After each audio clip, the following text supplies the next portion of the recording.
Welcome back. 6 Secret Service agents are now being suspended over the attempted assassination of President Trump in Butler, Pennsylvania on the campaign trail last July.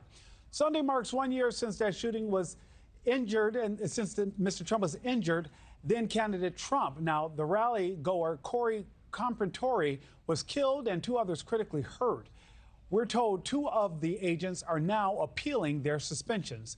Let's bring in former Secret Service agent Donald Lane to help us break all of this down. Donald, good morning. I want you to first give us your response to former agent Gary Byrne, who told NewsNation these suspensions do nothing to address the systemic problems at the Secret Service. Let's take a listen.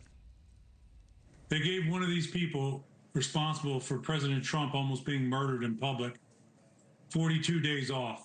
The lowest one is 10 days off, and they all get to appeal before they actually get do their time. And they're all keeping their jobs. No, I don't think anybody's being held accountable. That's the first question. And don't think anybody's being held accountable. Donald, do you agree? Is this too little too late?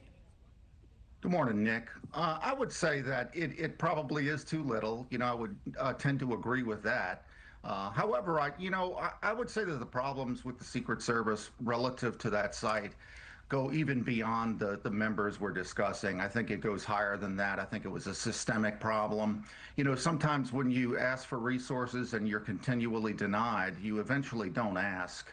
And that can lead to what happened there, that tragic event for sure. So I'm hopeful that overall, the agency has responded to this, will continue to respond to it with making things better. And Donald, and please correct me if I'm wrong, because I've never been an agent. But it seems to me it's easy to suspend the agents who only follow directions. We understand that the director, immediately after, we watched her step down and resign. Are the agents the one you go after?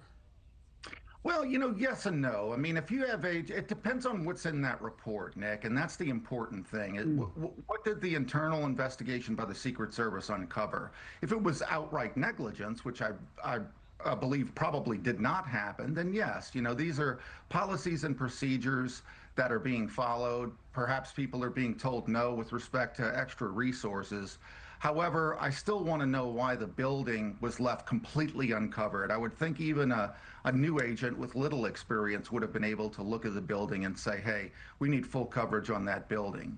So, that yes and no in certain circumstances here with respect to Butler. And then, you and I have both been in situations, however, where we've served a chain of command. Is that a situation where I'm afraid to speak to my sergeant major or my command officer? Is there too much bureaucracy at the agency? Does it need to be put back under maybe the Treasury Department? I think a move to Treasury would be great, honestly. It puts it under a more focused tier of the government, I think, in terms of bureaucracy, as you said. Takes away some of the levels, most likely. I think what's needed here, though, is what the Secret Service has responded to. It's a public document now. They've responded to this incident. You can look it up online with a number of reforms that they're making with respect to protective ops. So I think, the service is definitely headed in the right direction to recover its reputation as the, premier law enforcement agency for protection. It's just going to take, some time as things pass to see that people have confidence in the agency again, that it's doing its job. And needless to say, the widow of Corey Comprentori is upset. She says the agency has blood on its hands and that they were, quote, sitting ducks that day. What do you think the Secret Service still let the president take the stage, even when they were aware of a threat at least 10 minutes before his speech? Oh, there's no doubt. This was a complete and utter debacle. It was an awful incident. It should never have happened. It's not indicative of the way we did things when I worked for the agency. So I have no idea how this happened. That's why I'd love to get my hands on that internal report to see exactly how this unfolded. But let me tell you, yes, I do believe that's correct, but I do believe the agency is responding to it as best they can right now. Changes in leadership have taken place, and hopefully as they move forward, things will continue to get better.